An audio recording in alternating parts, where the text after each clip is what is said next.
What's up, everybody? Happy Friday to you. Great episode of GoJo and Golic coming your way. Yesterday, we were talking about this Steelers-Browns game, saying, is it a trap game for the Steelers? And guess what? It was. The Browns got the W. We will break all of that down. Plus, Jameis Winston continues to be content gold. Thank you, Lord.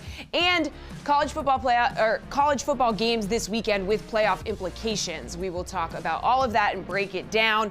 And some changes coming to the NBA All-Star Game. Could it be for the better? I don't know. Adam Silver thinks so. We will talk about all that and more coming up on today's GoJo and Golic.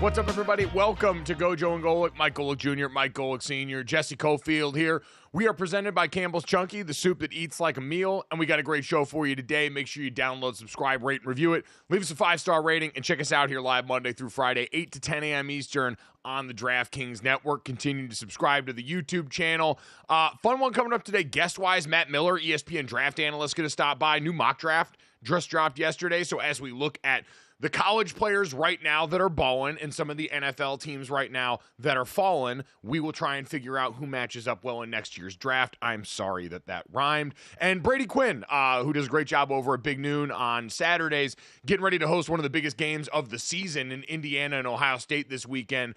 Brady is going to stop by, look ahead to that with us for the weekend. But Dad, my oh my, we got back to the age-old debate last night as you were on the call this week for Thursday Night Football for Westwood One for this game in the AFC North that the Browns were winning and then had found a way to almost famously lose in the fourth quarter only to come back and win in this game. But we got back to what most people call football weather. It was full snow globe season out there in Cleveland, your hometown. You're a pro snow game guy, right? You think that this is football weather and you greatly enjoy the white stuff? Oh, I do, and it's for purely selfish reasons. Even though I played 9 years in the league, was not one of the better athletes out there. So any weather that brought down the athletic level of everybody else closer to mine, I was happy about.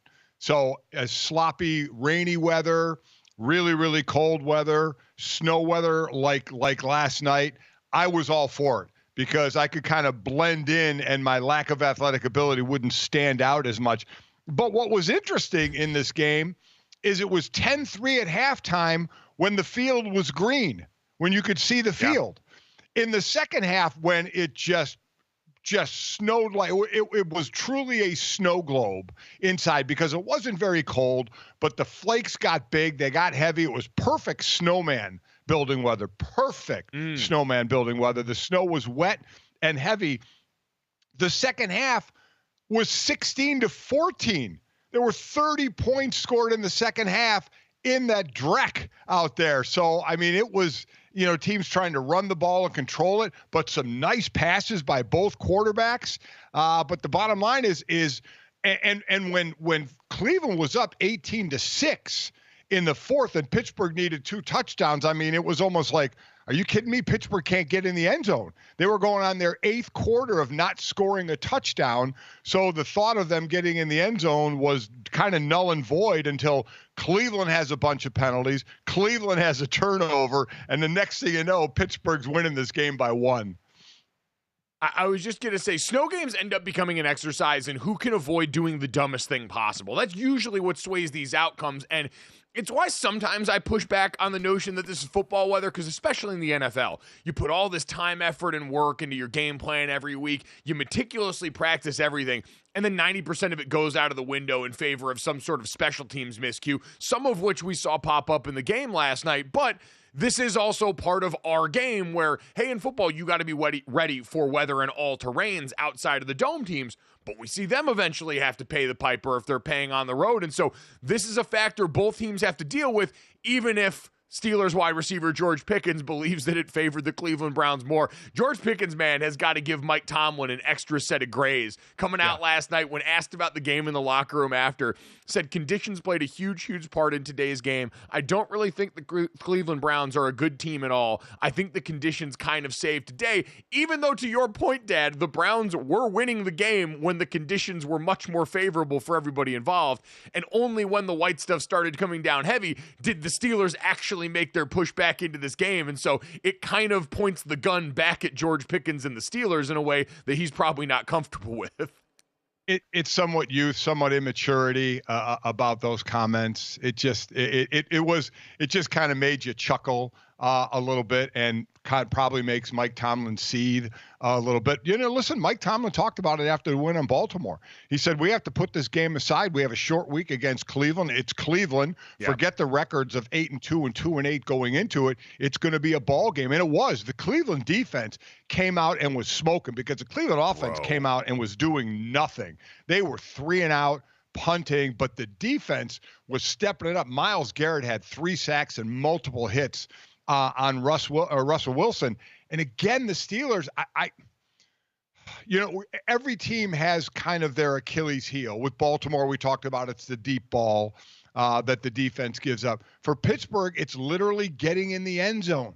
I mean, since week 6, though, they have been averaging 28 points a game, save for last week against Baltimore when they just put up 18. But this game, they just put up 19.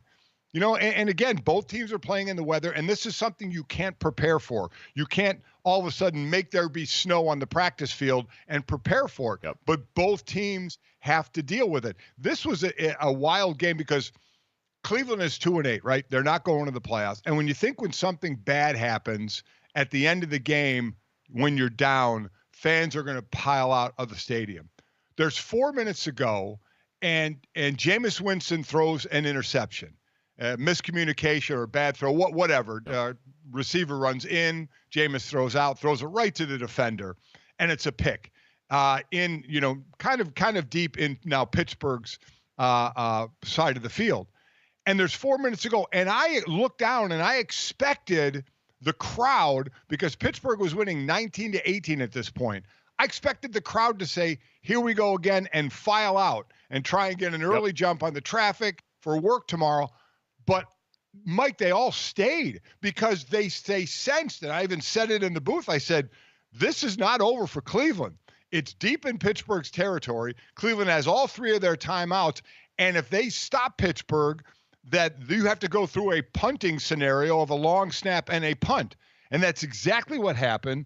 And Corliss Waitman booted a 12-yard punt. Yep. So, I mean, Cleveland had great field position, had a nice drive, great third down conversion to Jerry Jeudy to end up getting in the end zone. But it was kind of a cool thing to see a 2-8 team, the fans, when it looked like, you turned the ball over and it was over, that they sensed it as well. Bad weather, this could really turn well for Cleveland. No, you're 100% right, and that fan base deserves a ton of credit for weathering that storm, weathering what's gone on this season, even if everyone hasn't handled, certain situations with that team in the way that I've enjoyed this season or in the last couple. But, Dad, I think that's the perfect illustration of why it's difficult to take too much away from a game like this where, hey, while I don't agree with George Pickens saying it publicly, he's not wrong. This kind of environment lends itself to a bad team being able to stick around, and that play is a perfect example. We talked about it yesterday. The Pittsburgh Steelers, according to DVOA, are the second best special teams group in the National Football League, and yet a special teams play is ultimately what undermines them enough to give the Browns a chance to get back in this game and ultimately win it at the end, in large part aided by these conditions. And so snow football games, again, for me, they're fun to watch on the outside now that I don't have to snap a football anymore. When I had to snap a football, gave me tremendous anxiety because anytime there's inclement weather, all you're worried about is that quarterback-center exchange and trying to get that off without a hitch. And quite frankly, my hands weren't big enough to make that an easy way to go about business. But now that I get to watch it, it's fine. But again, as we're coming on the back end of this, and I'd be curious for you, Dad, the Browns aren't going anywhere. This is kind of the fun portion of their season where Myles Garrett coming out here on the revenge tour because TJ Watt apparently tweeted a thing he didn't like after his defensive player of the year, goes and balls out. Like in the first half, 3 sacks in the first half of this game. Credit some to the the Cleveland coverage downfield who was managing to hold on to it. Dan Moore had a bad time the way that he's had a bad time with Myles Garrett in the past, but they went out there, do all that stuff. But for the Steelers on the other side, a team who actually has ambitions of making it further into the postseason, we saw more of the Justin Fields package work its way onto the field last night. Dad, did you take anything away from this game, good or bad, that influences how you're going to feel about the Steelers team going down the stretch? Well, I mean, I think the good is that their defense is extremely good. And you're right, the snow kind of negates what a normal game would look like. That their defense is really good, and their running game. It's a Steelers team going back to the 70s. It's led by the run, and it has a tough defense. But now you have, I mean, Russell Wilson, Russell Wilson's the best deep ball thrower in the league. I don't care how old he is. And he was hitting deep shots again last night. But they just can't get in the end zone. Russell Wilson struggles in the red zone. You play zone against Russell Wilson in the red zone, and he struggles. Man, he's going to Pickens, he's going to Williams, he's throwing the ball up, and his guys normally come down with the play. So that worries me. Again, their defense kept them and won that game in Baltimore, keeping Baltimore to 16 points. But for the most part, Baltimore can score. Kansas City can score. Buffalo can score. If you get in a shootout, I don't think Pittsburgh is in that category, so they're going to rely on their defense to keep the other team's offense down, which certainly, listen, great defenses have won championships before. We've seen that. But also play calling. I didn't understand you had Justin Fields on the field. And the other thing, when Justin Fields comes on the field, I know he had the one long run. They have to pass more. I mean, it's almost like a normal wildcat, which to me is a waste where you know it's going to be a run. You have an extra blocker in the back, but you know it's going to be run. He's a quarterback. I mean, let him throw more. But the play that you call on 3rd and 4 when you're trying to control the clock and run the clock down, it's 3rd and 4. Run a 5-yard route. They ran a go route. They threw a deep ball in garbage snow. I couldn't believe that they did that. Instead of playing it safer just to move the chains, they throw a go route. Now, again, they completed a few of them in the game, but I just did not think that was the time for it. So both sides made mistakes. On the one Pittsburgh drive for a touchdown, Cleveland had a roughing the passer penalty. They had Grant Delpit had just a ridiculous personal unnecessary roughness when he pulls the mouthpiece of George Pickens out and throws it. I mean, what the hell are you doing? What are you even thinking in a clutch moment like that to give a team 15 yards? So while it certainly wasn't a perfect game, but it was an entertaining game. Yes, it was. And at the end of the day, I think that's kind of where we leave this Thursday nighter is I'm happy for you guys that you had a fun one to call. I'm happy for Al Michaels that he had some entertainment, even though there was a bunch of, if you listen to that broadcast, banging on the side of the booth that sounded like a nightmare. And watching this game visually, Dad, looked like you had something wrong with your television antenna at home because of all the big fat snowflakes by the end of this. But incredibly entertaining game. As we now zoom out a little bit, Dad, and look at the rest of the AFC North here, because The whole reason this game registers on the Richter scale is because the Steelers had gone out the week prior and beaten the Baltimore Ravens, the team that many of which thought was not only the actual best in this division despite the standings, but also a team that was in that vein of Kansas City, Buffalo at the top of this conference being ready to contend. Now that the Pittsburgh Steelers have maybe come back down to earth a little bit after that win, if you're assessing this going forward, is Baltimore still the best team in this division for you? Does that head-to-head against the Steelers sway how you feel about that and still give them the benefit of the doubt? How do you handicap this division? I handicap it to Baltimore. Do you see the rest of Pittsburgh's schedule? It's the toughest schedule in the league. They play Cincinnati next. Now, Cincinnati doesn't have a great record, but you know their offense can score. It's going to be incumbent upon the Pittsburgh defense to slow down that offense. Then they play the Browns again. Now, the Browns haven't swept a series from Pittsburgh in like 100 years, and that game will be in Pittsburgh. But then they're at Philly, they're at Baltimore, they're home to the Chiefs. I mean, that is a tough schedule. Again, they have the Ravens third from last game. Right now in the division, Pittsburgh is 1-1. They still have 4 more games in the division. Baltimore is 2-2 with a chance to play Pittsburgh, 1 loss behind them, and if they can split the season series by getting the win in Baltimore. But the schedule is just brutal. And the Ravens play the Rams, and they do play the Eagles. They play the Giants. They play the Steelers. Again, they play the Texans, and then they finish up with the Browns. So Pittsburgh Steelers record or schedule is tougher than Baltimore's, and they have a game lead. I fear Pittsburgh because they can't put the ball in the end zone, and they're so reliant on that defense keeping the score down.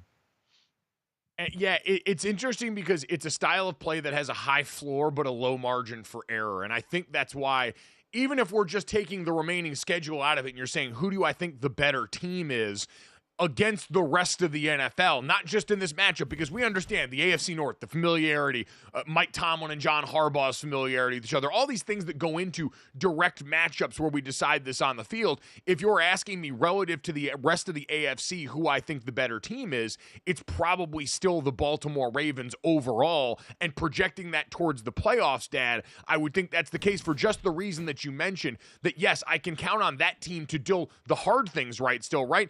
Defensively, the Ravens, say what you want about the back end, they can stop the run up front. And offensively on the other side, they've displayed much more of an aptitude for finishing games with Derrick Henry in the run than they did last year. So they do the run, stop the run stuff that, air quotes, travels during the postseason, but they can also do it in a much more dynamic way that produces points than this Pittsburgh Steelers team that, yes, made the transition to Russ, yes, can push the ball deep a little bit more often, but is still not a team that finds the end zone readily enough where I feel like I can count on them in those circumstances in January football.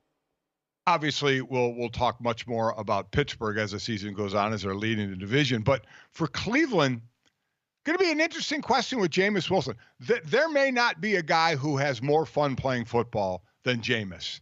I mean, he just loves the game, loves to talk.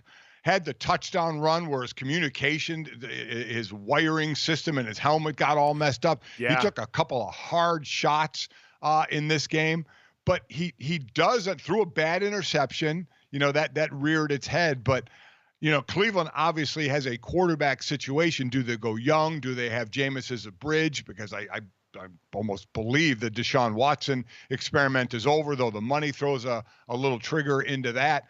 But man, oh man, Cleveland for a night they're going to celebrate in the snow, and Jameis that dude just enjoys the game of football. Jameis Winston is going to give you a memory from any season with any team he's a part of. Last year, remember, he was a part of the end-of-game coup in New Orleans where they got Alvin Kamara, or they got Jamal Williams, the rushing touchdown at the end of the season because he hadn't had one all year long, and Jameis goes rogue on the field on what's supposed to be a kneel down and gets him the touchdown there. And now between the sideline interviews and the play in the snow globe last night, I saw him doing snow angels with the crew on Thursday Night Football's desk for Amazon Prime. all of it, that guy's going to give you a memory. And so that much you can say at least for probably the ultimate backup quarterback right now in the NFL is Jameis Winston. Too erratic to be anyone's starter anymore. That ship has long sailed. But a guy that's going to come in, support your quarterback, and when you put him out there, you're going to ride the roller coaster with him. Coming up next, you guys are going to ride the roller coaster with us. It's the Golic Acrostic NFL preview here coming up next.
Welcome back to GoJo and Golic. It's a glorious Friday here, and I'm wearing this hat, so it can only mean one thing. It is acrostic time.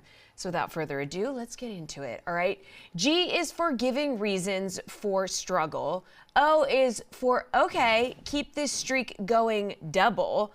L is for let us believe you are real. I is for it's getting tricky for the top of a division hill. C is for can the real Sam Darnold please close the deal. Now let's have the Golics give us the real. Yes, yes. Wow. Thank you, nice. producer Yates. Way to battle through that saliva, Jesse. Yeah. You sounded like me there. I thought I was going to throw up, but I didn't. So Well, that's good. I made it through. God gives his toughest battles to his strongest soldiers. Welcome.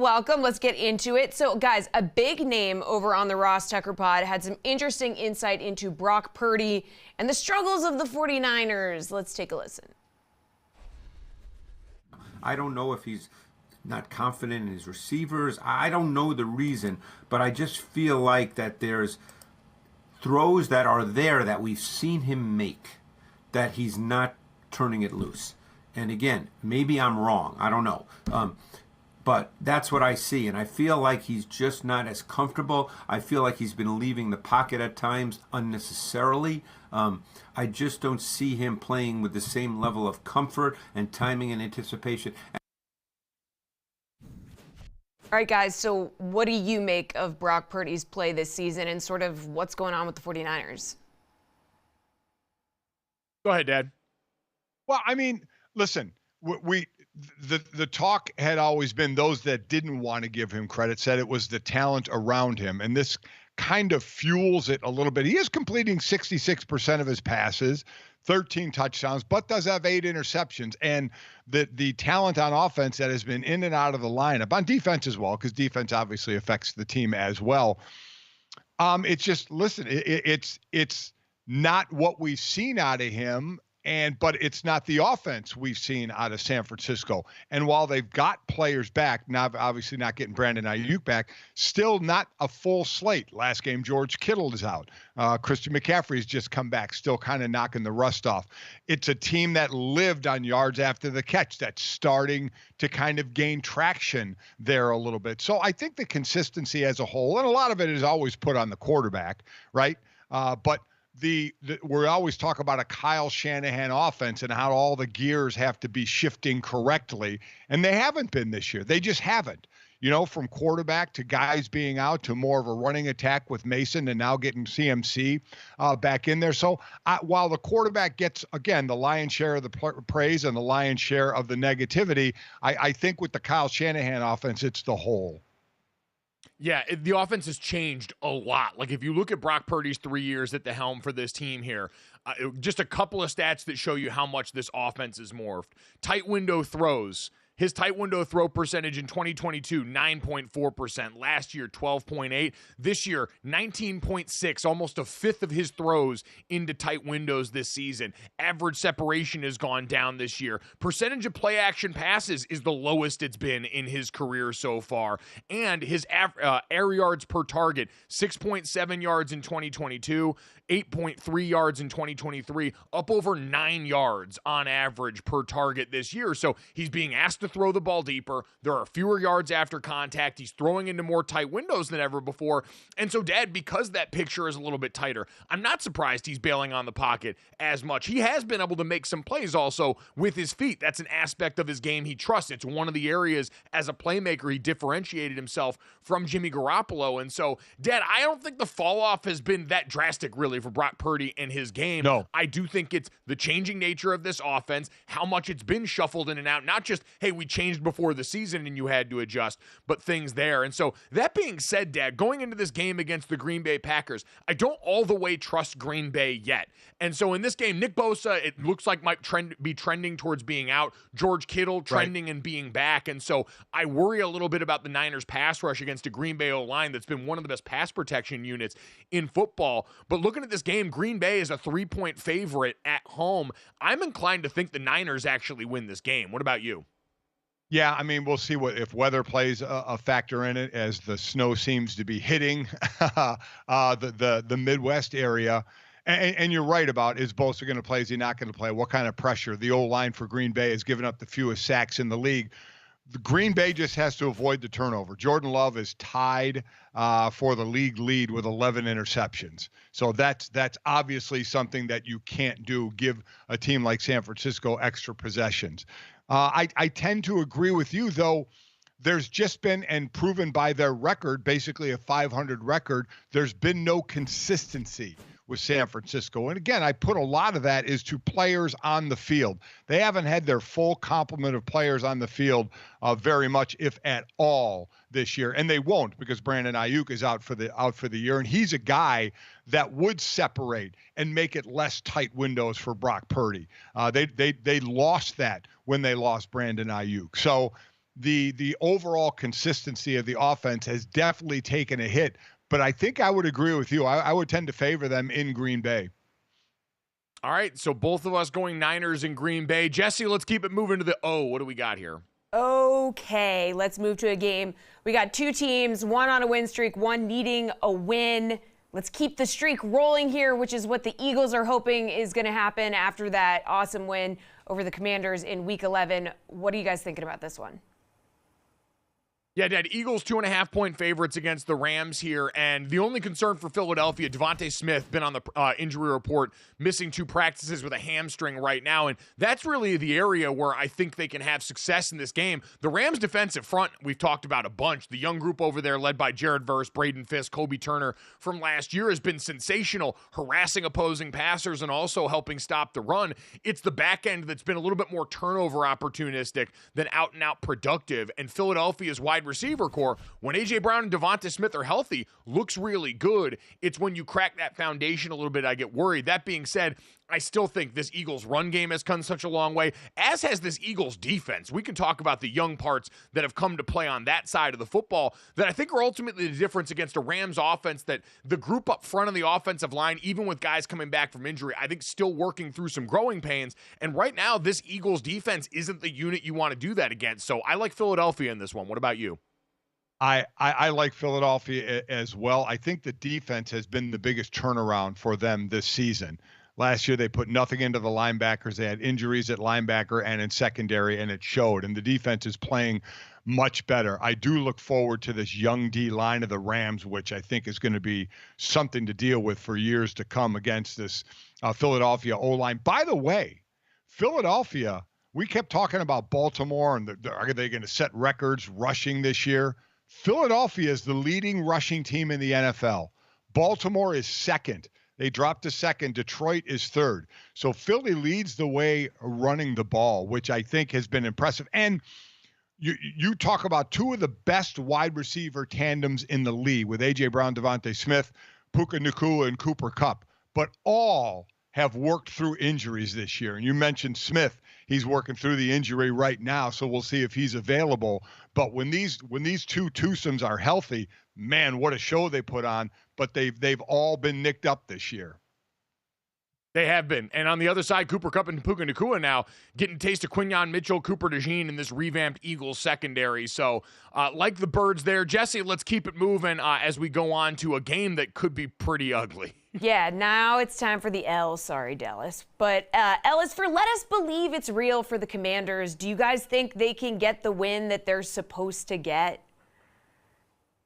Yes. Dad, I think last week was the fight game for the Dallas Cowboys. I think this week could be the one where the wheels fall off here. Jake Ferguson, Zach Martin, and Tyler Smith all been DMPs this week. CeeDee Lamb showed up as a late week DMP. It'll be interesting to keep an eye on his status today at practice. But that group fought their asses off against the Houston Texans at home while their building was falling apart. I don't think they can keep it going against a Washington team that, again, can do the thing that Dallas cannot stop, which is run the ball directly down your throat. Well, yeah, I'll get to that. But Cooper Rush, and again, I think Dallas needs to find out about Trey Lance. But Cooper Rush going to play. He's been blitzed the least amount amongst quarterbacks with at least 100 dropbacks this season. And why blitz him, right? Drop back into coverage. Make him find a space in the coverage. Make him prove that he can throw the ball. And as far as running the ball, Washington 6th in the league in rushing. Dallas is 31st in stopping the run. That's been an Achilles heel to them all year. I would imagine that they are just going to pound the rock. And if Washington is going to be for real this year, this is a win they should get. Yeah, I'd be willing to lay the 10.5 here. I think they could blow them out. We're going to talk a lot more, I think, in the coming month about Cliff Kingsbury and can they avoid that late season lull that usually comes with his offenses. I don't think you're going to have to reinvent the wheel in this game by any stretch of the imagination. All right, let's keep it going. Jesse, what do we got coming up next for the eye? Yeah, eyes for it's getting tricky. Okay, with the entirety of the NFC West within one game of each other, it is really anybody's race. So Seahawks, Cardinals, who will end up with the division lead? Yeah, this one got more complicated last week. The Seahawks and Geno Smith pull off a last-second comeback against the San Francisco 49ers in a division that has been an absolute meat grinder. And looking at this one now, man, I consider me a Cardinals believer. The Seahawks, the 1-point favorite at home in this game, but I think Kyler Murray and Arizona have become one of the most physical football teams up front offensively. Defensively, it's going to be a little bit interesting, but I think particularly with Seattle, this is still a defense I worry about in the middle. Can they get run on, especially for an Arizona team that likes to put multiple tight ends on there, lean on James Conner, and let this thing really become an old-school slobber knocker of a football game? They play pound football. Connor runs so hard. The linebacking crew for Seattle is brand new from the group that started the season. Yeah. Those guys aren't even on the roster anymore. It's a brand new crew.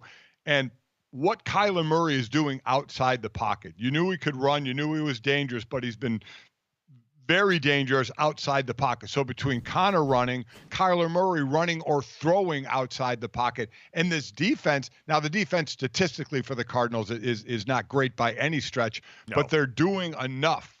They're doing enough to win. But this offense, to me, has surprised me with how well this offense is running right now. And I would definitely go with the Cardinals here for the win.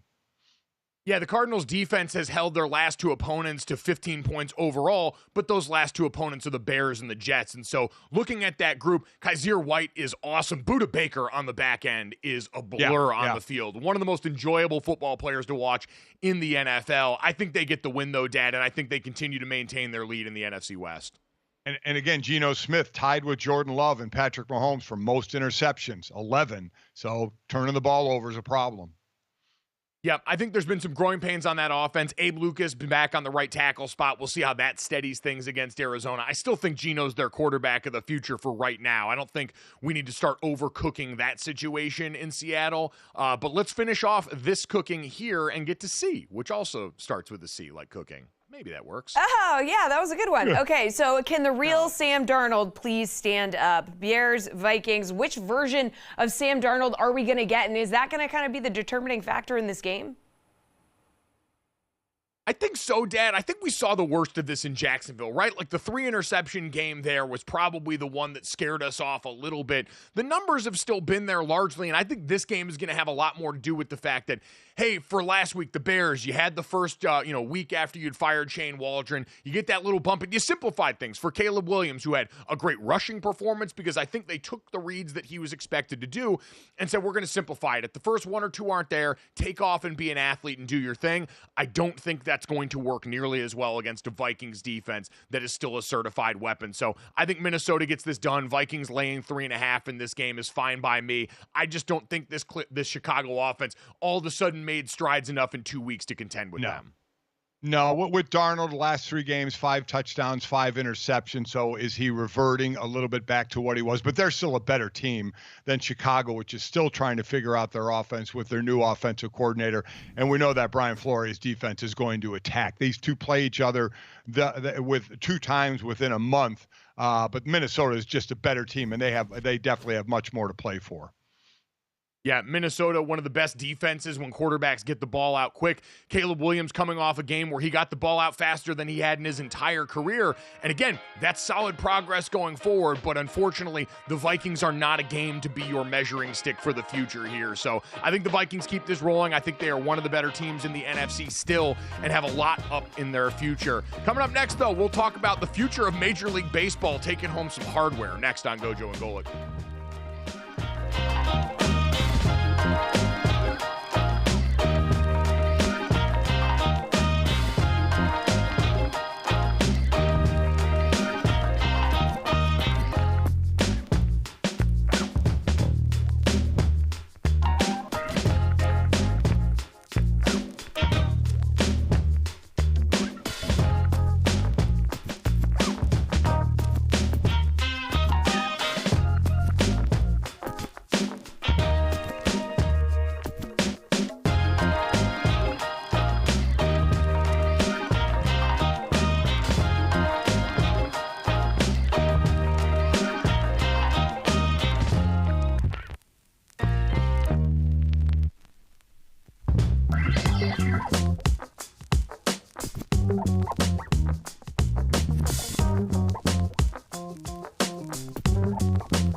Welcome back to GoJo and Golic. Jesse Cofield, Mike Golic Jr. and Mike Golic Sr. here with you.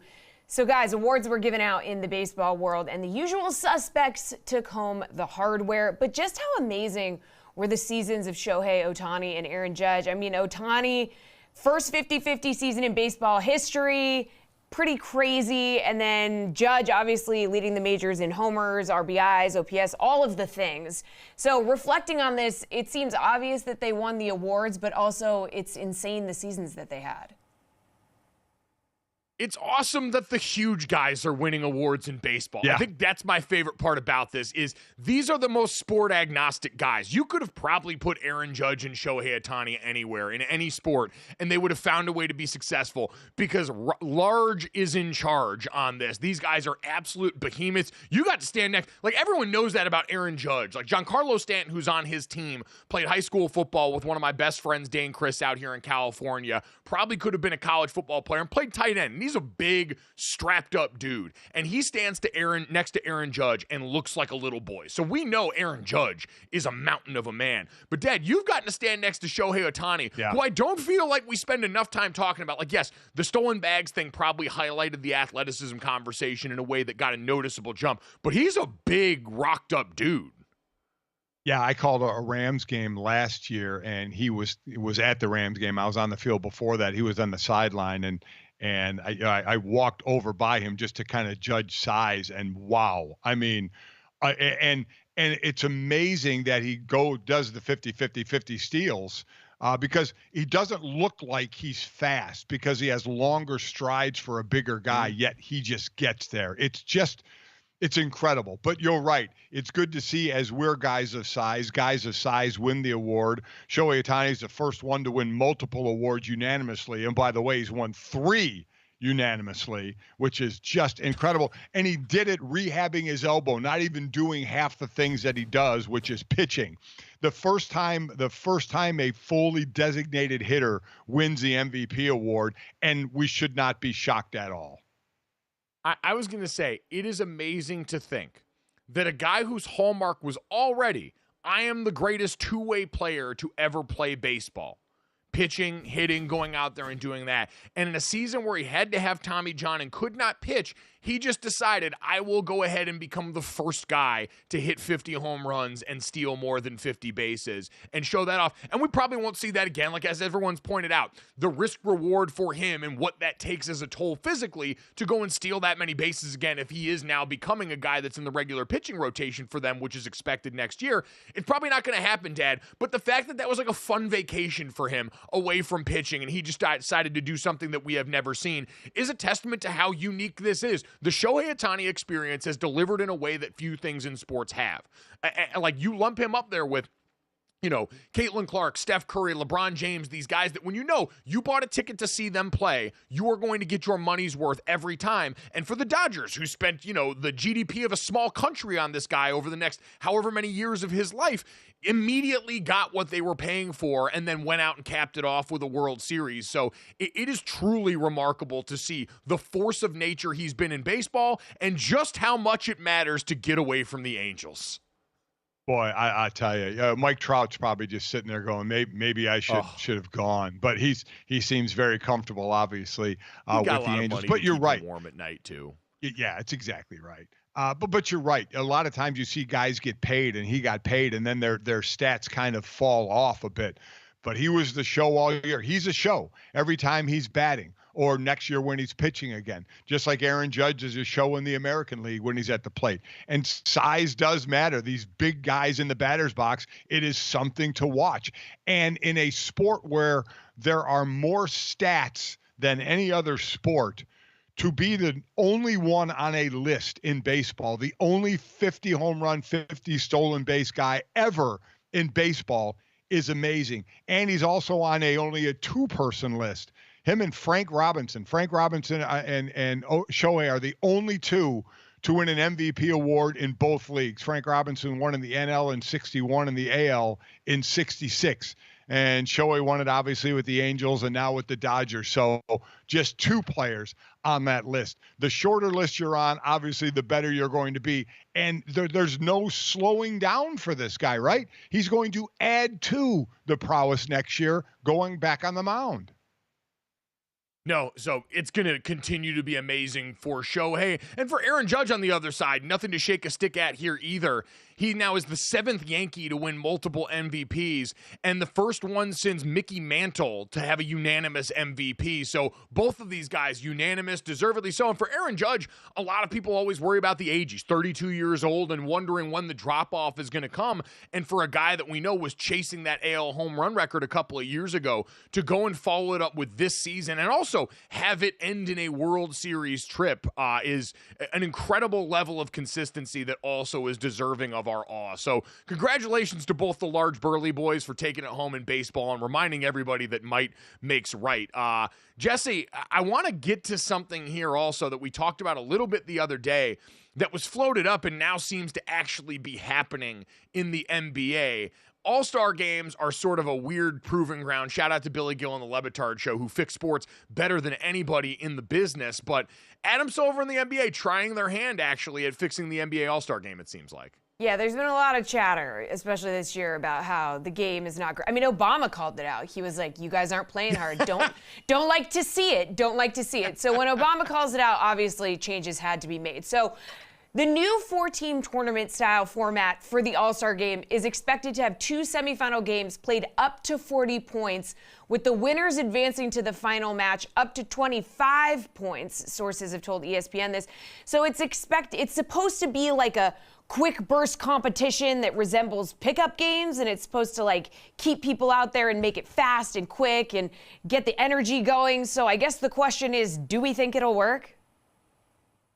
So, Dad, this is interesting because the short bursts to me are the part that I didn't account for. Because originally when this was floated, we just heard, oh, there might be like a 4-team knockout version of this. And I thought, man, for a league whose problem seems to be everyone thinks at this point 82 games is too much basketball, more basketball didn't seem to be the solution to a better product, but they're essentially trying to Gen Z this thing, right? They're saying attention spans are shorter, and so we just need to have these guys out there, see if we can manufacture that fourth quarter competitive energy sooner, and hope that more teams and whatever prize they put at the end of this is enough for that. I don't know if it's going to work, Dad, but I actually weirdly appreciate the effort on this one. Oh, I absolutely appreciate the effort. And again, I don't blame the players. These all-star games that have gotten bad, and football leads the way with the Pro Bowl because they used to be played very, very physically and tough. And they aren't now. And I have no problem with it. No problem with players kind of it's supposed to be an exhibition game. You know, baseball tried at one point to put the home field for the World Series on the line, which was ridiculous. I mean, just ridiculous. But they were trying to tweak it so I give them credit for trying. It was just a bad idea, but trying to tweak it to make it more enjoyable. And that's what Adam Silver is doing. Will it work? I don't know. What are they putting on? You know, what kind of money is there at the end? Which again sounds weird because all these guys make millions of dollars that you have to put money on it to incentivize them. But that used to be how the Pro Bowl worked. The Pro Bowl had a double the winner's share than the loser's share. So that game used to, in the fourth quarter, get more competitive because guys had to pay their bar tabs over in Hawaii and would get double the money. So what's the incentive? And I agree, the quicker games, 240, where you don't want to lollygag it for most of the game and be down too much and not be able to get to 40. So you're looking for quick bursts. They're also looking to, like last year, Steph Curry and Sabrina Ionescu were the three-point contest. Caitlin Clark's going to be part of it this year. They're going to mix that up. And those are the parts of the weekend I like better anyway. I never watched basically the Pro Bowl. I never watched the All-Star game in the NBA, but I watched the Saturday night. I watched the skills competition. I like those. And they're going to intertwine the WNBA more and more, obviously bringing Caitlin Clark, who is a magnet for big crowds, into it. And that's obviously the right move.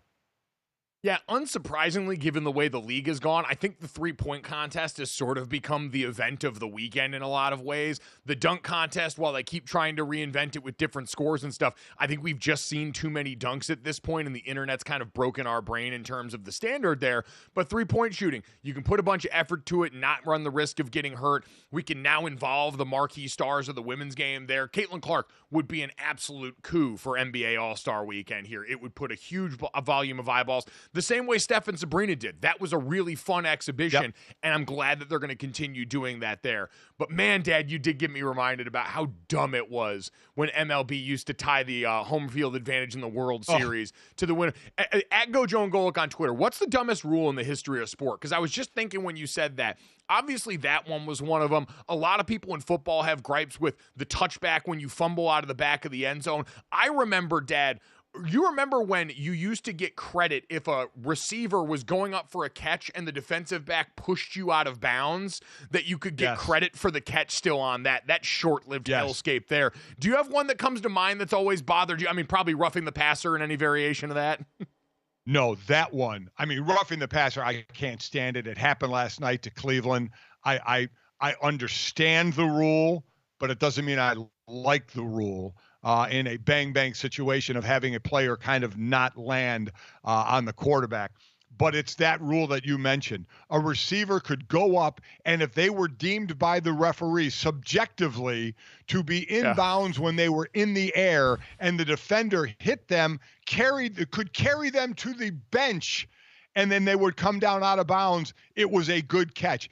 That was one of the dumbest rules. And I mean, listen, all the rules are made to favor the offense, and that was one that highly favored the offense. But I mean, how much can you take away from the secondary of them actually making a good play and it all going for naught? To me, that was the most ridiculous rule that had to be changed. But to me, almost by far.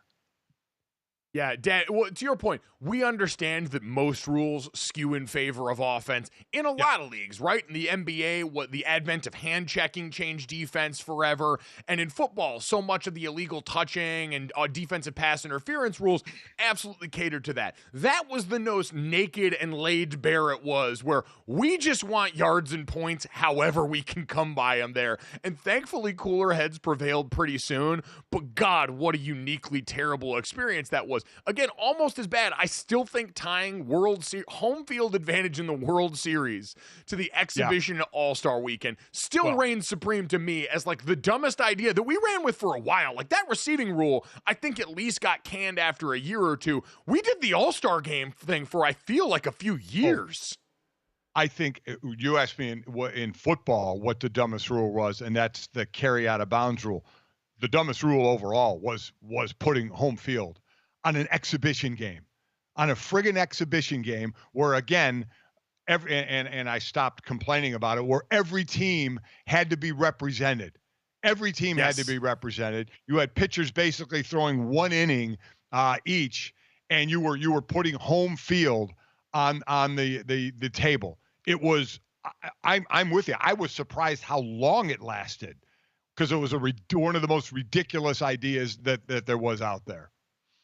No, it truly, every year an exercise in frustration. So yeah, at GoJo Golic on Twitter, we obviously are, chapter and verse in our sport with some pretty dumb rules that have existed over the years. I'm sure plenty of college football fans will bring up the targeting ejection rule that fans have warred against for years, even though that's been something that's now kind of a staple of the game. It's been around for so long and shows no signs of changing. And again, I'm not going to give it total credit, Dad, but I have been amazed watching how defensive backs have adjusted their target zones in hitting offensive players. It's a reminder of the insane level of athlete that plays these positions to adjust those collisions on the fly, but I'm sure that one near the top of the list for a lot of people too. Well, just because right now in college and in the NFL, if there is a hard hit, a flag comes out. Yeah. And that aggravates me, because in the NFL, you're certainly not replaying a hard hit of where he was hit. In college, you can replay targeting to see if it was targeting or not. But in the NFL, if a hard hit happens, a flag is coming out. And in a lot of cases, it screws the defense.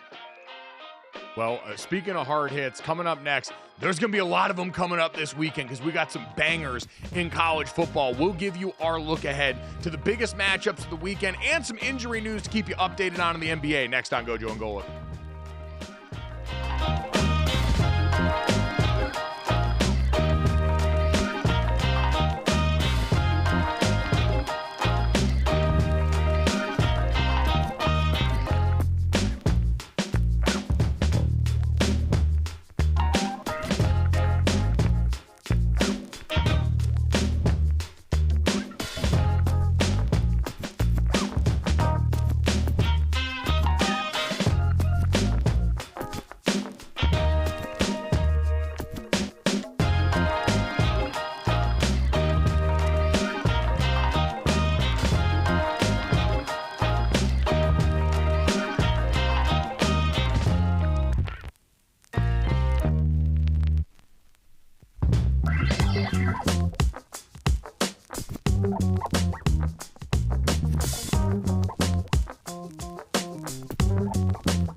Some big injuries in the NBA we want to keep you up to date on. Superstar point guard Luka Doncic sustained a right wrist strain that's going to sideline him for about a week before reevaluation. That sets him up to miss games against the Nuggets, Heat, Hawks, and the Knicks. Premier wing Paul George is back on the injury report. He's got another bone bruise in his left knee. He's going to miss at least the next 2 games. No structural damage to the knee. The Sixers hope to get him healthy and back on the court soon. Shifting to the NHL, Capitals star Alexander Ovechkin is expected to miss the next 4 to 6 weeks with a fractured left fibula. The injury pauses Ovechkin's pursuit of Wayne Gretzky's all-time NHL goals record. Up next, guys, we're looking at a huge weekend in college football.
All right, hour number 2 here on GoJo and Golic. Fun one coming up here. Brady Quinn going to join us from Big Noon Kickoff to get ready for Ohio State, Indiana. Matt Miller, ESPN draft analyst, going to join us to break down his latest mock draft coming up here in just a few minutes. And, Dad, as we get to our college football preview here, it's rare that we get into recruiting news, but it's rare that this much money has been getting thrown around in the world of college football recruiting. And you remember last time on Dragon Ball Z, we were talking about 2025's top-rated prospect, Bryce Underwood, the quarterback out of the state of Michigan, who had been committed for a long time to LSU. And there was that rumor a while back of a social media post then deleted that he had turned down a $10.5 million overture from the folks at Michigan to try and lure him there. Well, it looks like they upped the ante some, because now he has officially flipped his commitment to the Wolverines. Dad, huge for Sharon Moore and this group, but seeing the dollar amounts thrown around for a player of this caliber, who Bud Elliott over at 24/7, who I certainly trust his eye in recruiting, said, this is the closest prospect we have had at quarterback to Cam Newton since Cam Newton in a while, is now showing you what the market at this position can look like going forward and how deeply personal. We saw Ohio State take the losses to Michigan last year and revamp their roster, a $20 million group. Now, Michigan not taking this season lying down, and their boosters getting after it. I mean, it's become an arms race with your boosters, right? And your collective until it goes to the schools, which could be down the road with revenue sharing and where the NIL money comes from. But it is amazing. I mean, high school has taken on a whole different look with the money that you're offering. This kid's 6'4", 210, good size kid, just going to pack on more weight as well. But he's still, you're still rating a high school player. You have no idea how they're going to turn out. But, again, the $10 or $12 million is over 4 years, but still, it is amazing what this has turned into. I was at an appearance in Philadelphia and do a Q&A, and that's always a question I get. What do you think of NIL? What do you think of the portal? But basically more, what do you think of NIL? And I'm like, it's here to stay. People expect me to rip it, but it's here to stay. There's no sense in ripping it. It's not about ripping it. It's about how well do you deal with it? What kind of money does your school have? What can you offer? And once you start playing the game, you're in the game. Once you start paying big money, the expectation is you're going to continue to pay big money. And if you have the big money to pay and you feel you need to pay it to compete, it's not going backwards. It's only going forward, and who deals with it best. Certainly. So that's the case for Michigan right now. Their fans breathe a sigh of relief. And pray for your LSU friends in your life. I know some that are taking this quite hard, and man, oh man, in a season that has gone a different way than they expected entirely, this certainly not going to be news that helps the locals feel any better about that. But, Dad, we talked about Ohio State trying to rectify the last couple of years of mistakes. Let's get to that game, the biggest one of the weekend. We'll talk a little more about this with Brady. Ohio State, the lines kind of moved all over the place. It was up to as much as, I think, 13 in favor of Ohio State, down to 10.5 right now against the Hoosiers, a team that nobody in college football right now seems to believe in their number 5 ranking in the latest CFP, going up against an Ohio State squad, Dad, that we know has been dealing with some injury along the offensive line, and I think that's the biggest factor. It was the biggest question going into the season for a Buckeyes team that we know has a ton of great skill players, Jeremiah Smith in this group, Will Howard at quarterback, all awesome. But up front on the offensive line, a group that was question marked already, lost their starting left tackle and had to jump their left guard out there for the last few games now in Donovan Jackson. And now Seth McLaughlin, their center, who was the transfer from Alabama, who'd been playing really good football this year, goes down to an Achilles injury in practice, and you feel brutal for the player first and foremost. But now Ohio State, Dad, going into a big game, kind of like they were against Penn State, having to shuffle their offensive line around again. You just wonder how much they can withstand against an IU team that leads the Big Ten in sacks. Yeah, 31 sacks, 11 interceptions. I don't think enough is talked about with Indiana's defense. And really, I mean, a 10-point spread, that's that. And it goes to the people saying that, well, Indiana hasn't played anybody. And the bottom line is they get their chance to play somebody right now. They get to prove all the naysayers wrong. And I know the projection is even if they lose and possibly lose big, they would still be in the playoffs. But this is also a pride game. You can't remember the last time Indiana has been good, and now they're playing for a spot in the Big Ten championship. And you talk about Rourke, the quarterback, 21 touchdowns, 4 interceptions, the 2 transfer running backs, running back by committee to try and control the ball. But as you mentioned, The games like this are normally one in the trenches, and 2 O-linemen for Ohio State out in this one, the latest being the center against a very, very aggressive defense. This is going to be a great game, and I'm happy it's at noon. I know there's the talk about that we'll get into. I'm happy it's at noon, but, man, I'm looking forward to a big one. Yeah, I agree. I know there's been some consternation amongst fans about that who like the night game as a player. I only had one nooner in my college career. I loved it. I love for us as fans that we get a chance to go and see a game of this caliber right to start our day in the college football window. And so, Dad, this one's going to be really interesting. Indiana this year, undefeated against the spread on the road in 2024, and it's just the 4th time an AP Top 5 team has been a double-digit dog in the regular season in the last 10 years. That being said, it is time for Cash It or Trash It, presented by DraftKings. Stay tuned because you'll hear more about DraftKings and all it has to offer throughout the show. DraftKings, the crown is yours. Gambling problem, call 1-800-GAMBLER. Age and eligibility restrictions apply. Void where prohibited. See DraftKings.com for details. Dad, I'll take Indiana in the 10.5 points in this game. I think the Ohio State offensive line, we've talked so much about Indiana's offense. I think that defense, Mikal Kamara leads the Big Ten with 9.5 sacks, going up against a tackle group that might be a little bit out of sorts still, with that interior also pretty robust.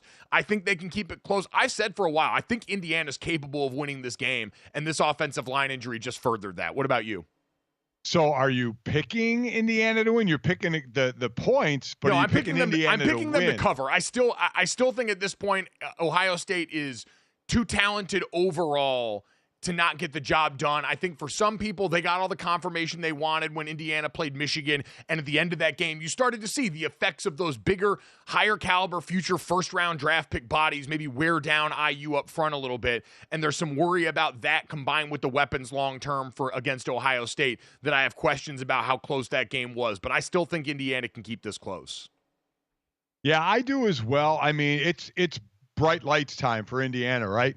I mean, the 106th ranked schedule, everybody complained about the schedule you're playing. Now you're going on the road to the Horseshoe, and it is bright lights, big city, time to put up or shut up. And I agree. I definitely think they'll cover the spread, which will put them in the playoffs. The only thing that I thought would knock them out would be getting blown out by 28 or 30 points, and I do not see that happening. So they're going to be in, which again is going to bring up people to say, well, what's the sense of having a big game if both are going to be in? Well, it's about having a great game. I mean, if we get a rematch of Ohio State and Oregon, who's not going to be all for that if in a 32-31 regular season game? So it's tough for me to go with Indiana winning this game, especially on the road, but I definitely think Indiana covers.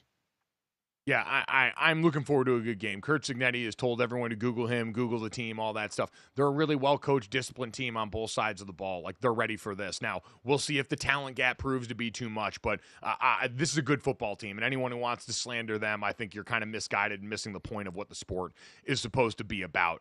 Speaking of teams in Indiana, they're going to have a massive impact on the rest of college football this weekend. Dad, our alma mater in Notre Dame plays on the road at against Army in Yankee Stadium. Notre Dame technically the home team for this one, and on an 8-game winning streak after that Northern Illinois loss that grows more inexplicable with every passing week. Army is on a 13-game winning streak, the longest current streak in the nation. They're one of 3 remaining unbeatens left in the sport.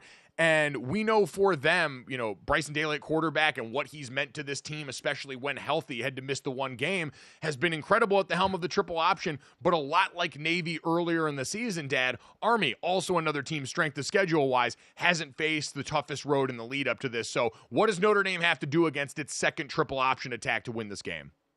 It's disciplined football. It always is. And someone who played against Army, Navy, and Air Force all 4 years when I was at Notre Dame, it is all about discipline. You're running the option. Who has the fullback? Who has the quarterback? Who has the pitch man? Getting the blockers off your legs, and it's tough to practice. A, you basically can't practice the cutting that goes on, and B, you cannot replicate the speed and speed and accuracy of which the option is done with a naval, Army, Air Force, the academies. You can't replicate it. So you're normally better athletes. You have to out-athlete them, and you have to be disciplined. You can't leave a hole anywhere. Again, the quarterback's got 21 touchdowns. They're not as much of a passing team as Navy had become. Notre Dame shut down Navy's running game, and Navy had 2 turnovers going into the Notre Dame-Navy game, and they turned the ball over 6 times. Some Notre Dame caused, some were just bad plays by Navy. Again, when you're one-dimensional and it gets shut down, if Notre Dame can shut down the option, they're going to win. And they're going to win big because they can run the ball. Jeremiah Love run for a touchdown in 10 straight games. They've got the running game going. Riley Leonard is throwing the ball better. The defense is playing incredibly well. I just think Notre Dame is just overall too good for Army. And Army been scoring a lot of points, but North Texas, they beat just 14-3. So they came down to earth a little bit from the scoring standpoint. I just think Notre Dame overall is too good. It's a great game at Yankee Stadium, cool setup, but I think Notre Dame handles their business.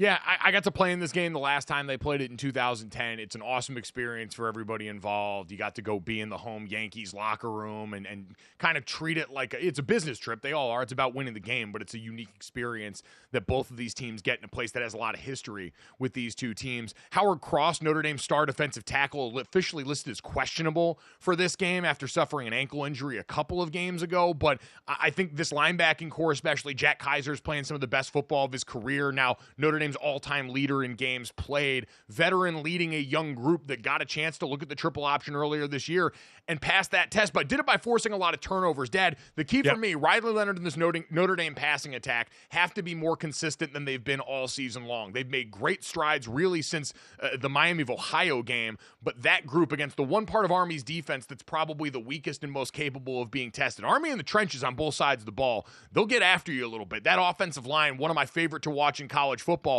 Notre Dame's going to have their challenges there, but passing on the back end going to be an area. I think Notre Dame ultimately wins this game. I think they've got what it takes to go ahead and get that done. So I'll pick them there. We can talk with Brady more about that. Last one I want to get to, Dad, just the Big 12 picture in general. Huge weekend. BYU taking on Arizona State. Arizona State was now favored in this game, the 3-point home favorite. And then Colorado taking on Kansas. Colorado also a 3-point favorite, though on the road at Kansas that just played the upset team last week against BYU. How do you think this ultimately shakes out? Who do you think are the two teams that walk out of this weekend with the inside track on the Big 12 championship? I think Colorado and Arizona State, what Kenny Dillingham's doing in Arizona State is really, really doing something. And listen, Colorado has 2 of the best players in the country, and their defense, you can't be understated how much better they're playing, especially that D-line. And the O-line is protecting Shedeur better than last year, and they're a splashy big play team. So I see Colorado continuing their run and making it to the Big 12 championship game, and I think Arizona State wins as well. It has been really gone. I mean, it's been kind of BYU consistently there all year. Now they've faltered a little bit, so it comes into question, but a few teams involved to get to the championship game. But I like Colorado. I love the way they're playing right now. I'm with you. I think it's going to be Colorado and Arizona State. If they win this weekend, both of those teams will have an inside track in controlling their own destiny en route to a Big 12 championship matchup. And I'll be curious. BYU, we know, has been the leader in the clubhouse for the Big 12 the majority of this season. They dropped down to 14th in the CFP rankings after that. And getting ready to go up against this Arizona State quad, everyone's going to talk about Cam Scatabo, the running back who came back last week after missing time with injury and had his lowest yards per carry output, but is a hammer in the backfield. The guy that caught my eye, Jordan Tyson at wide receiver, man, is a professional route runner in that phase of the game. And so that BYU back end getting tested by him, I think could be another area for an offense. ASU reminds me a lot of the Big 12's version of Indiana in terms of the story they've been in college football. It's just that after a couple of early losses, they didn't get the same necessarily press clippings as everyone else. They're getting their due now, and I have a feeling coming off this weekend, we're going to be talking even more about what Kenny Dillingham has managed to pull off in the Valley. So bunch of fun coming up this weekend. Again, we'll hit more of that with Brady Quinn in about 20 minutes as we look ahead to the biggest matchup of the weekend in the Big Ten. Coming up next, though, new mock just dropped. We'll see where Shedeur Sanders, Travis Hunter, and some of the best players in the sport look like they're lining up to go next.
We're at the point in the year where for some NFL fans, it is already draft season. So as certain teams trend towards the toilet and towards the top end of the NFL draft, the perfect time to drop a new mock. ESPN NFL draft analyst Matt Miller, kind enough to join us today. His latest mock draft dropped yesterday, and I think the biggest alarm going off for everybody here, back-to-back Colorado superstars going 1 and 2 overall in your mock draft, Matt. So walk me through how you think this works out, where Shedeur Sanders ends up going number 1 as your top quarterback off the board, followed closely by two-way star and Heisman hopeful in Travis Hunter. Yeah, they're spectacular players, and they deserve to be at the top. This is not about the hype of Coach Prime or any of that. These are really, really good football players who've earned that billing as top prospects in this class. Now, I think what's most interesting is in this mock draft, I had the New York Giants trading up to number 1 overall, where the Jacksonville Jaguars sit right now. And I think it's important to note that Coach Prime is going to be very influential in where his guys, as he calls them, where they land. I think if you're a fan of the Cleveland Browns or the Carolina Panthers or the New York Jets, you could probably cross these guys off your wish list, because I think they're going to look at favorable ownership situations. Say what you will about the New York Giants. The Merritt and Tisch families have owned the Giants since they became the Giants, basically. There's a lot of stable owners involved there. It is still reviewed as one of those great NFL franchises. It also helps that you have the New York media market, which would help a young player. But from a football perspective, this is what the Giants need. They need a restart. Obviously, they got Daniel Jones playing scout team safety this week. They need a restart at the position. Shedeur, with his accuracy, with his playmaking ability, would give them exactly what they're looking for. And then with Travis Hunter, I think the question is, where do you play Travis Hunter? I think from a financial standpoint, go play wide receiver.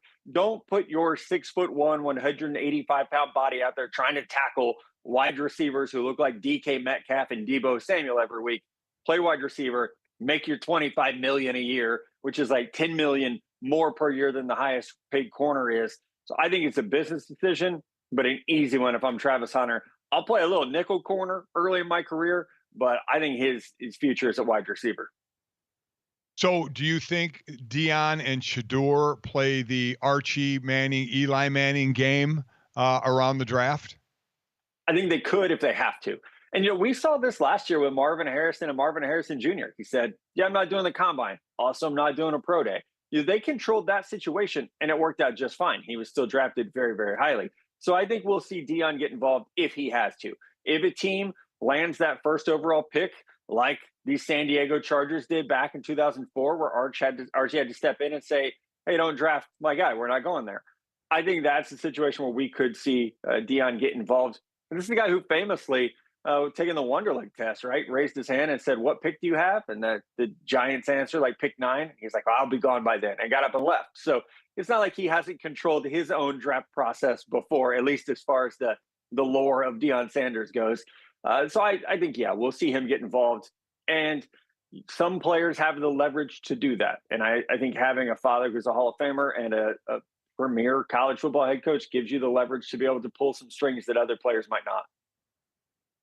And I think with that leverage, some people weren't sure about that necessarily just because, Matt, the way people talk about this quarterback class compared to last year's quarterback class is pretty staggering. Now, you have 4 going in the first round here with Shedeur going number 1, Cam Ward at 4, Carson Beck at 18 to the Los Angeles Rams, and then Jalen Milroe at 28 to the Steelers. So overall, when you look at this class as a whole, how do they stack up to last year's class?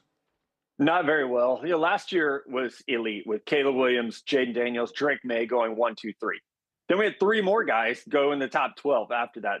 I think if we were to take last year's class and compare it to this year's class, I would not rank Shedeur Sanders ahead of the top 3. I think he would probably come in somewhere closer to J.J. McCarthy for me. I had Bo Nix and Michael Penix Jr. following J.J. McCarthy. When you look at Cam Ward from Miami, who I had going to the Las Vegas Raiders in this mock, he's not going to be up there with the top 4 guys from last year. And certainly Carson Beck, who's had very much an up and down year. We need to see him finish strong. And then Jalen Milroe has the greatest traits of any quarterback in this class, or probably last class as well. But he's just still learning to put it together. I wouldn't be surprised if we actually see him go back to Alabama to get another year of seasoning, especially as a pure passer. But these guys are not up there with last year's class. And is that a little unfair to do? Maybe, because these situations are just different. But I think it's also, we can look back now at the 2024 class and realize how special that group was. Already 3 of those guys, the 4 who are playing, all look really, really good. And 3 are certainly in the Rookie of the Year running right now. So it was just a great year for quarterbacks last year. So has this turned into, because you had the 6 quarterbacks going higher, you have the first, if Travis Hunter is an offensive player, you have the first 5 picks as offensive players. Then 6 through 15, save for 1 spot, is all defense. Remember last year, Laiatu Latu was the first defensive player taken, 15, 16, 17 area. Is this more a defensive draft this year? I think it is, especially the depth. And if we were talking about my big board today instead of a mock draft, my top player is Will Johnson, the corner from Michigan. And I have Mason Graham, the D tackle from Michigan, up there as well in the top 5. Abdul Carter, the defensive end from Penn State, is in my top 6. So in terms of rankings, it's a really good class for defenders. Mock drafts, just as you pointed out, they tend to go offense early. That's where the league is at right now with quarterbacks, wide receivers. But it is a really good year to need a pass rusher. I think we've had some weak defensive tackle classes in the past. This year, we're going to see a little bit of a rebound from that position group. There are some guys who have really played very well. Walter Nolan, I got to see him in person a couple weeks ago from Ole Miss. He looks fantastic. He looks like a top 20 pick. So this will be the year, I think, especially for those teams in the teens and 20s, this could be the year that you really load up on defensive players, because teams are going to overdraft quarterbacks, and we're going to see a run on players like, wide receiver, probably a couple offensive linemen as well. Yeah, offensive lineman was curious to me. I know for a lot of people going into the season, Kelvin Banks at Texas got talked about, Will Campbell at LSU. How do you sort of sort this class, and who is the best tackle, the best pass protector on the board for you? Yeah, it's tough because we head into the year, and you mentioned this, with hype and expectations, because you look at a player in their sophomore tape and you say, okay, they're going to take the next step. They're going to be really, really good. Sometimes guys don't take that next step. I think that's happened to some degree with Will Campbell this year. He's playing with this upright. He looks like Ashton Jonty, but he's playing left tackle, right? He's standing almost straight up and down at left tackle, and it's hurt him. It's really affected his power in his lower body. It's affected, I think, his reaction time. He's struggled, and I've moved him down. There are NFL scouts that think Will Campbell's a guard at the next level because he has an arm length under 33 inches, which is kind of your baseline for offensive tackle play. Kelvin Banks, if you watch the Georgia game, he looks like a guard, not a left tackle. If you watch every other game this year, especially the Michigan game, he looked really, really good. So it's tough to kind of find the value with those players. Kelvin Banks is also only 6'4". We could see conversations about him getting kicked inside to guard. That could help players like Josh Simmons, the left tackle from Ohio State, who's actually out right now with a torn PCL, but looked great before the season started. It could help someone like Cameron Williams, 335 pounds, kind of like Amarius Mims did coming out of Georgia last year, where there's not a lot of tape, but the traits are really special, so you get excited about them. So the offensive tackle class, there are a lot of names. There are probably 5 or 6 guys that are carrying a fringe first-round grade right now, but none have that Penei Sewell type grade where you're confident from day one they're going to come in and be a dude. I think this year it's more about projection with all these players. So you mentioned it before, and it's obviously a well-known fact. The quarterback position is overvalued. As Mike mentioned, you have 4 going in the first round, from 1 Shedeur to 28 in Jalen Milroe, and they may all move up. Who is the next quarterback or 2 that may get overvalued and put into the first round? Yeah, I think you have to go back to Texas with Quinn Ewers. And Quinn is a tough evaluation because they run a beautiful timing-based scheme to Texas. When he's on time, he looks great. You can go back to the Michigan game. You can go back to some of the games last year. Certainly the Alabama game in Tuscaloosa was kind of his coming out party. Played flawless football that game. He looks like a first-round pick. But the problem with Ewers is when he has to operate outside of the structure of that offense, things break down. He's no longer a great deep ball thrower, which is something that he used to beat Alabama a year ago. That has fallen off from his game. I think some of it is in the era of transfer portal, Texas replaced their top 4 pass catchers. This year, you see a little bit of that timing being off with Ewers and players like Isaiah Bond or Matthew Golden. So a lot of that evaluation is going to happen from January to April to see these guys in private workouts, things like the Combine, the Senior Bowl. But I would say Ewers is next up. Drew Alar from Penn State is really interesting. Another player who has all the tools. 2023 didn't look great. 2024, you're starting to see it. He's putting it together in a new offensive system, starting to look more like a guy who could be a first rounder. But I'm kind of the hope that Alar goes back to Penn State, maybe gets a little more time under Andy Kotelnicki, and we see his game continue to elevate. But it feels like every week the internet anoints a new quarterback and then they fall off. It was Connor Wegman to start the year. Then it was Garrett Nussmeier. And it's week to week. It almost feels like we're all waiting for that Jaden Daniels player to come maybe out of day 3 and elevate. I just haven't seen it happen this year. Speaking of a difficult conversation we often have, running back value has been one of the topics du jour in sports talk radio for the last few years. You've got Ashton Jeanty, who is a Heisman hopeful still, running at the group of 5 level at Boise State, going 23rd to the Houston Texans here. When it comes to other first-round running backs that we've seen in the past, where does he stack up? Who do you compare this guy to when you watch him playing right now? He reminds me of someone who wasn't a first-round pick, but a third-round pick. He reminds me of Alvin Kamara because he's 5'9", but he's 215, 220 pounds. So he's got the low center of gravity, really good contact balance. Last year, they actually threw him the ball a decent amount, and he looked like a really good receiver out of the backfield. This year, they're just turning a hand in the thing to the guy because no one can stop him. So they're just sticking with what works. But he's really a 3-down player. He's a special running back with everyone in the stadium knowing where the ball is going. He has not been stopped at all this year. So he's special. I have him rated in my top 15. It's just hard to find a team, just like it was with Bijan Robinson and Jahmyr Gibbs. It's hard to find a team to say, okay, we feel like they will pull the trigger. I know a lot of people think the Dallas Cowboys could be that team. They can't run the ball. They've just ignored the position, it feels like. Could they be the team that does it? Right now, that would be at pick 9 overall. Maybe Dallas does it because who knows with Jerry Jones, he's going to do whatever he wants to do. It feels like running back value is something that his right-hand guy, Will McClay, would not really be on board with in the first round when they have so many glaring holes at other positions. But Jonty is special. And when you talk to scouts who've seen him in person, I haven't been able to yet, they say, like, hey, this guy's a top 10 pick. Just forget positional value. Who are the 10 best players in the draft? He's one of them. So just about a minute to go. Deepest position in the draft? I think his edge rusher is certainly up there. We could see a bunch of those guys fall off the board in the first round, but then there's really, really good value throughout rounds 2, round 3. As we start to see the Shrine Bowl and Senior Bowl rosters fill out, I get excited just watching some of these edge rushers because it is a really good group.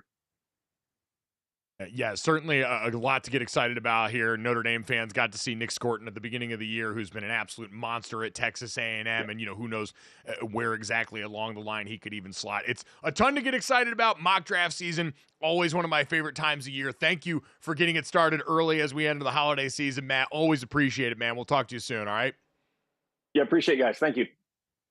Thanks, Matt. Again, you can check out his latest mock draft over on ESPN.com. And Dad, I think that is interesting. We kind of go in every year wondering what that group is going to be. And edge rusher is one of those premier NFL positions where if you're a franchise looking to change your hopes in a year where quarterback might be in question, where you can steal another franchise cornerstone like that, especially even if it's a little deeper in the draft, is always huge, as team building outside of just quarterback is something that people devalue in the conversation that we like to have day in and day out. And edge rusher is a position you can be spoon-fed, right? You can go in for a play here, a play here, there. You don't have to go in for all 65, 70 plays as a rookie. You don't have to be force-fed. So you can kind of grow into it unless you're an incredible talent and can do it right off the bat. It's kind of an ease into the position type of position. God, you have to love this, though, for defensive tackles. I'm looking up and down this draft. Mason Graham out of Michigan, Derek Harmon out of Oregon, Shamar Stewart out of Texas A&M, on and on down the list. He mentioned buddy at Ole Miss as well. It's just an incredibly deep group of studs, at least at the top end of this in the production that we've seen there. Walter Nolan, my apologies to a guy that would probably have chewed me up and spit me out if we had played. That man is terrifying. I mean, listen, we talk about edge rushers and the premier defensive rushing position, but you get a push inside, that's more dangerous than an edge rusher getting a rush. You get a push straight to the quarterback's face. That's devastating to a quarterback. No doubt. And in this day and age where we've talked about NFL defenses have been spread out more than ever, having quality defensive tackle play, that spine of the defense that the Baltimore Ravens and Mike McDonald made such a sexy topic of conversation, going to be another one coming up in this draft. Coming up next, Brady Quinn going to take us through the biggest game of the weekend next on GoJo and Golic.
Welcome back to GoJo and Golic. Mike Golic Jr., Mike Golic Sr., Jesse Cofield here. Hoping to talk to Brady Quinn, former Notre Dame great at quarterback, former NFL quarterback, and one of the guys on the desk for Big Noon Kickoff, going to be live in Columbus this weekend. A top 5 matchup, Ohio State, Indiana, all happening on Fox.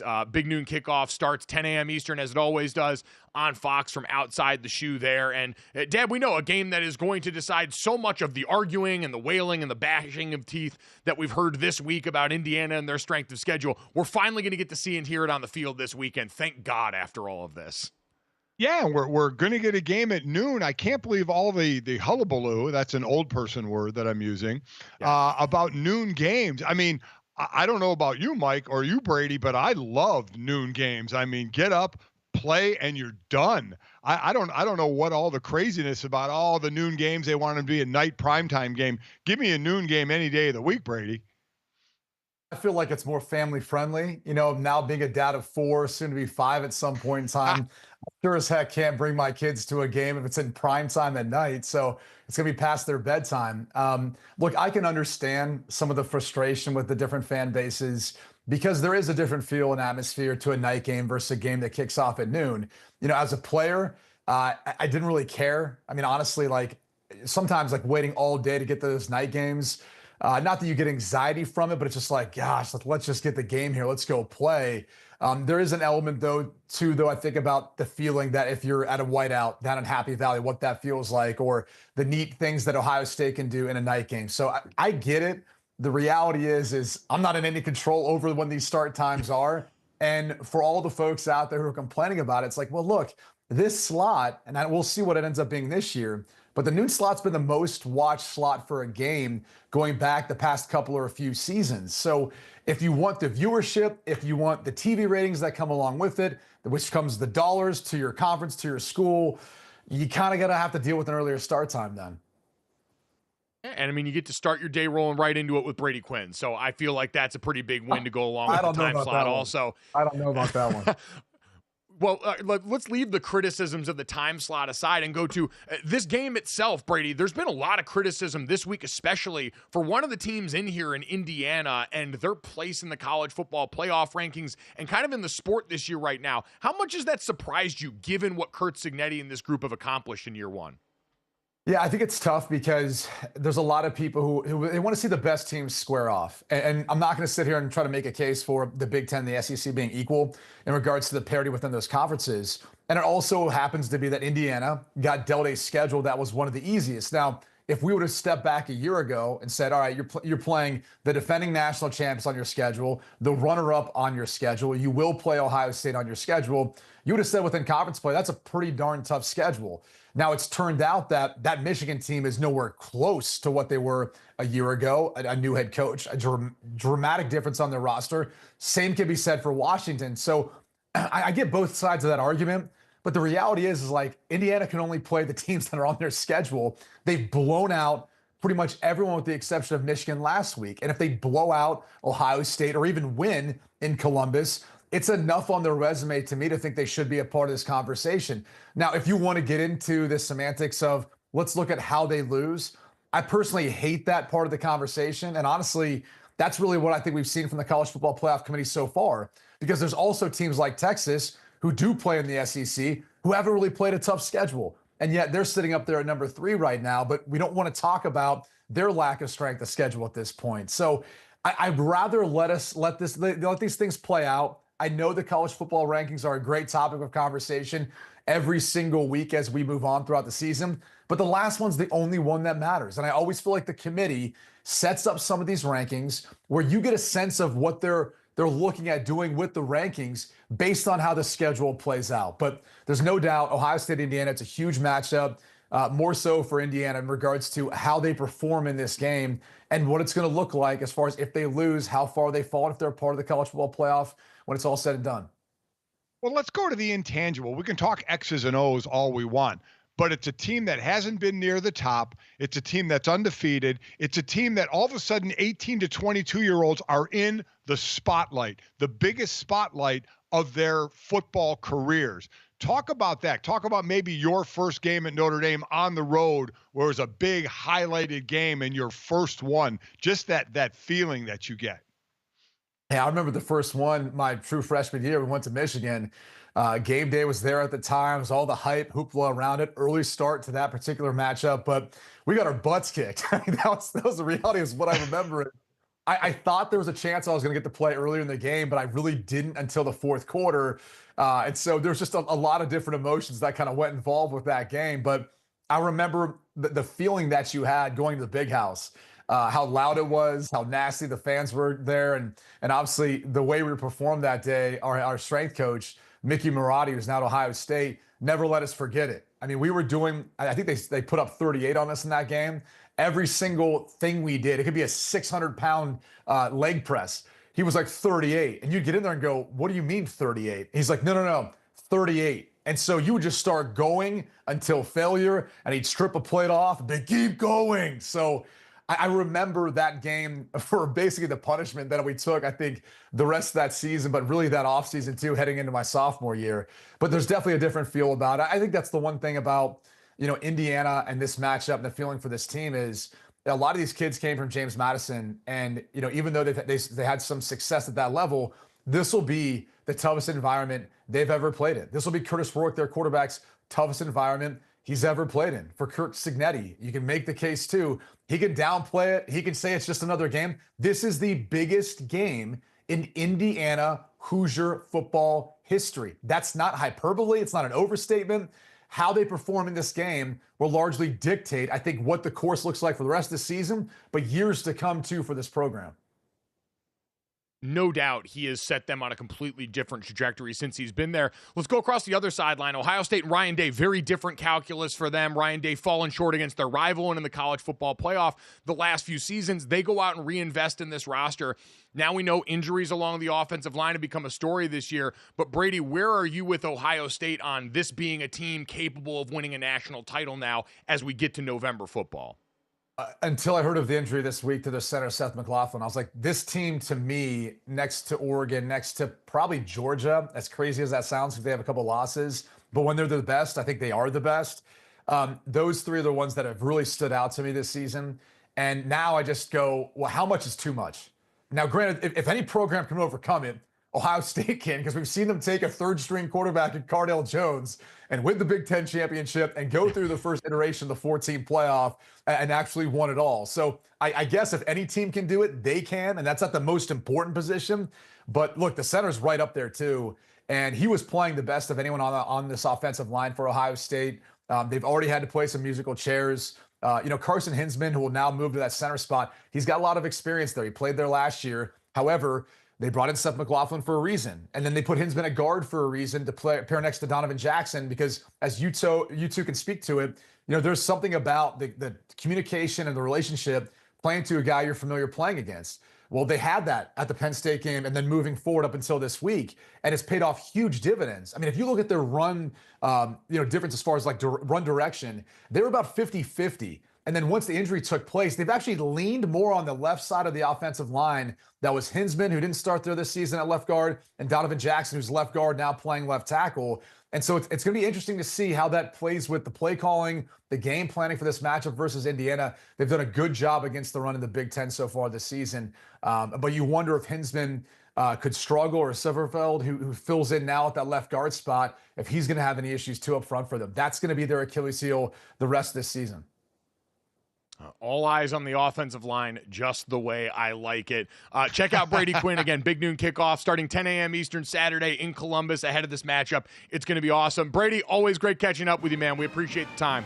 Thanks for having me on, guys. We got to do this again. I've been waiting a long time for this opportunity, so thank you. Oh, it'll happen. There we go. Again. We'll have you back very, very soon. No questions there. Always great to catch up. Notre Dame legend Brady Quinn, kind enough to hang out with us here heading into this weekend. And Dad, he's absolutely right about what's at stake for the Buckeyes this weekend, some of the things that could hamstring them. Very excited to watch that play out. Coming up next, though, how about Baker Mayfield making plays on and off the football field to help out one high school program? We'll get to that next as we finish up the show here on GoJo Golic.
All right, time to finish up the show in the week the way we always do. This, that, and the third. 3 quick stories to send you into the weekend.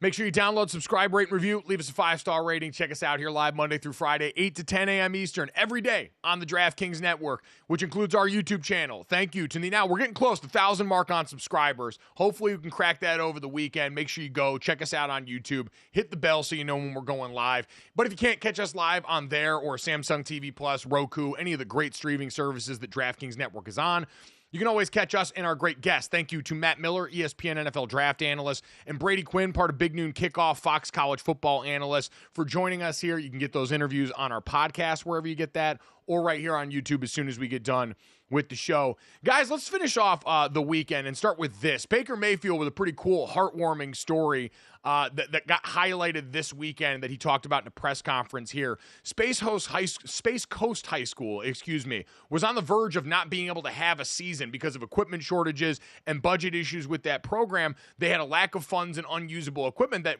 were not only, as Baker Mayfield highlighted, going to cost them their varsity season, but JV, the entire program, was not going to be able to function. So Baker Mayfield and his wife Emily donated the almost $18,000 to help save the team, a team that went 1-8 last season, that actually just got hot, went 10-3, and ended up winning the state championship this year. So, Dad, this is straight out of a movie script, and for Baker Mayfield, a guy who has sort of embodied this sort of improbable heart run for a guy that, yes, was a number 1 overall pick, but we know going back to his college days, reveled in the underdog story, now got a chance to contribute to one at the high school level that was pretty damn cool.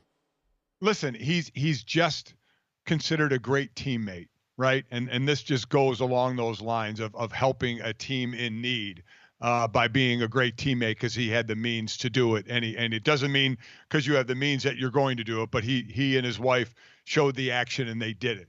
I mean, how devastating for those players to possibly not have a season. I mean, you know, from football, from varsity all the way down to freshman year, to not get to play, and then to have somebody come through, and then Jesse to spark them to a championship. I mean, it's just a cool move. It's just a good, really, really nice move. Yeah, it's an incredible, generous, amazing move, and I'm so glad it all worked out because when I first read this story, it sounded like a scam. Space Coast High School needs $18,000. Like, I was like, this is a Nigerian prince. He's asking you to wire your bank account details. So thrilled that it was a real high school and a real story, and Baker and his wife did not get scammed out of $18,000. That is true. In the day and age of Bishop Sycamore, we do have to keep our antennas up for high school football programs that are a little bit not passing the smell test. So glad this one was real and did turn out. I hadn't thought about that. It's been a while since we got a Bishop Sycamore reference into the show, Dad, so it feels right. You know what the shame of it is that even comes up, right? Yeah. Because it's happened. Bro, the scams are advanced what you said, now. Jesse, it happens. I mean, so to the fact that it just can't be talked about as a nice move, but like, man, thank God he didn't get scammed and he and his wife didn't get scammed. It's a shame, but still a great deed by Baker and his wife. Dad, as a man who's not overly technologically savvy, I just feel like we need to say this to you on the show right now. If someone ever texts you and asks you to put $20,000 worth of Dick's Sporting Goods into gift cards into a shoebox and bring them to a parking lot somewhere, please don't do it, okay? Don't do it. So if there is ever a text or an email that I don't know who it is, I always ask your mother. But it's gotten more advanced, Senior. The AI's using they've got GoJo's voice all over the internet. So you might get a call from GoJo, you know. I know. That's why I ask my wife, and she would always say, "Don't open it. Don't open it." I put it on her. That way it's twofold. It saves us from being scammed, and if we get scammed, it's not my fault. It's my wife's fault. You know what? Hey, listen, my dad has given all of aspects of his life over to my mom since the second year of their marriage, and it has worked out just fine for him, so there's no reason to stop that. Thank you. Thank you to Mom for continuing to keep the family safe. Jesse, let's move on to that. For an awesome little bait and switch from a former NFL head coach. Yeah, former Titans coach Mike Mularkey came out and said that he was like, I can tell this story now because, you know, this happened a while back, but he was like, I found out, you know, I was going to get fired. and he's like, the day before I'm going to get fired, he texted Ian Rappaport and was like, hey, man, I'm getting a contract extension in the morning. He reports it. It's like insider news. And then the next day, Mularkey gets fired. So, I mean, one last troll job, I guess, really makes an insider's job hard when you're just getting straight up lied to. Absolutely god tier move from Mike Mularkey on this, because I remember when this went down and the confusion that was going on for everybody at that time, where I think that was the exotic smash mouth era of Tennessee Titans football that didn't bear the fruit we expected with Marcus Mariota. And so, Dad, rare is it that we get a coach with this sort of levity who maybe also understood that that was probably going to be more towards the end of his career, where he was willing to burn that relationship just to get one good laugh off and piss off his bosses in Tennessee on the way out. Yeah, because you knew it wasn't, he didn't do it with any kind of thought that it's going to save his job or they're going to change their mind. He knew he was getting fired. He just threw a little mud in the water.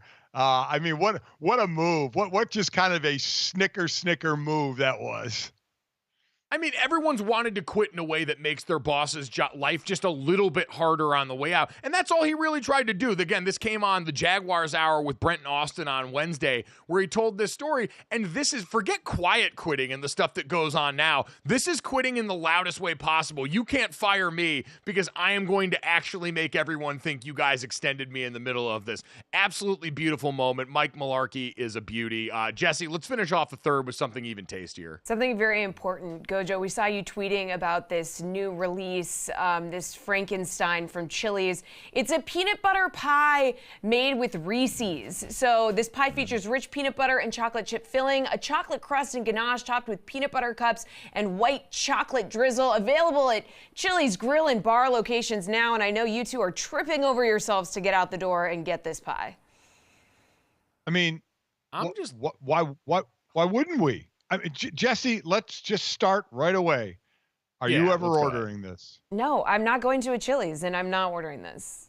So now you're going to slander just Chili's in general. That's how you want to live your life? Absolutely. This is where you want to be when Jesus comes back. Yeah. Slandering a beautiful, casual family restaurant like Chili's. You know what? I don't like Chili's. I don't eat that type of food. Jealousy is a disease. Get well soon. I'm just not going to do it, okay?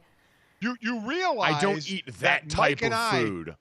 You realize Mike and I have been eating that type of food, me for 61 years, him for 35 years, and we're fine, Didn't you have diabetes, Senior? Oh, I still do, but, it's a livable thing. Yeah, but you're like, we're fine. It's had zero effect on us. Like, yeah, I don't know. I don't have diabetes, so I have beaten this. Yet? I don't think it's a one-to-one of everyone yet. I don't think everyone that's gone to Chili's has it. The fact that you think you're better than the Skillet Queso is honestly sad for you, that you're missing out on the beauty of that you're missing out on the crackling fajitas coming out of the kitchen there, the molten lava cake dessert, and now this thrown in on top of it. Jesse, so many of life's greatest joys just alien to you because your body cannot accept the goodness that exists in this world. That yes, does it come from a lab somewhere? Probably, but so do plenty of other things in all of our lives that we enjoy. And so drawing the line here to me, I am not going to block my blessings on this. I promise you, I'm getting dinner on the books. I might call and see if Chili's takes reservations tonight just to make sure that I can go to a table and get my freak on with this thing.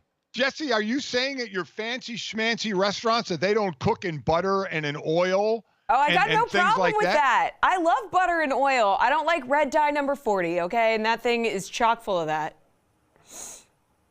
Well, no. You've changed the game.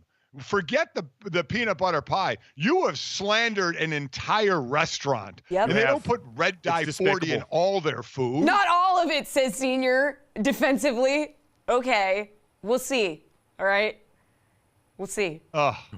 Taking you to a Chili's next time I'm in town. All right, fine. I'll go. We are taking Jesse to Taco Bell at the Super Bowl this year. That much is already on the menu for our Super Bowl programming. So looking forward to Jesse's body shutting down the minute a cheesy gordita crunch enters there. We hope you don't shut us down. Check us out. Download, subscribe, rate, review. Thanks so much. Have a great weekend. Love you. Talk to you Monday.